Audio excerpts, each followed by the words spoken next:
Narito na ang PTV Balita ngayon.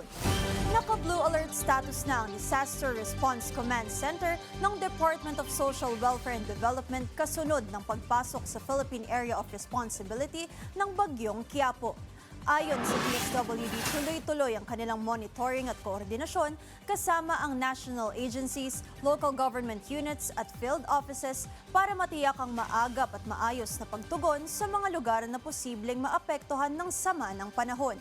Bukod dito, naka-heightened alert na rin ang lahat ng DSWD field offices para sa agarang mobilisasyon ng quick response teams, pag-activate ng camp coordination and camp management operations, paghahanda ng food and non-food items, at pagpapatupad ng mga hakbang para sa proteksyon ng internally displaced persons. Sa ngayon, inihahanda ng kagawaran ang mga disaster response vehicle at iba pang kagamitan para matiyak ang mabilis na paghatid ng tulong sa mga maaapektuhang komunidad.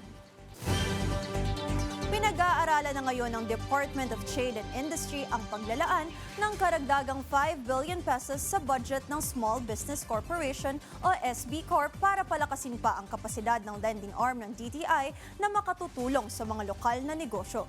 Ayon kay DTI Secretary Maria Cristina Roque, ang dagdag na pondo sa SB Corp ay makatutulong sa pagbibigay ng loans sa mga negosyo sa bansa.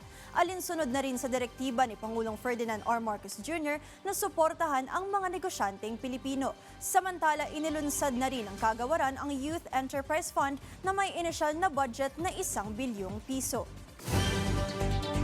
At yan ang mga balita sa oras na ito. Para sa iba pang updates, i-follow at i-like kami sa aming social media sites at PTVPH. Ako si Jana Madrid para sa Bayan.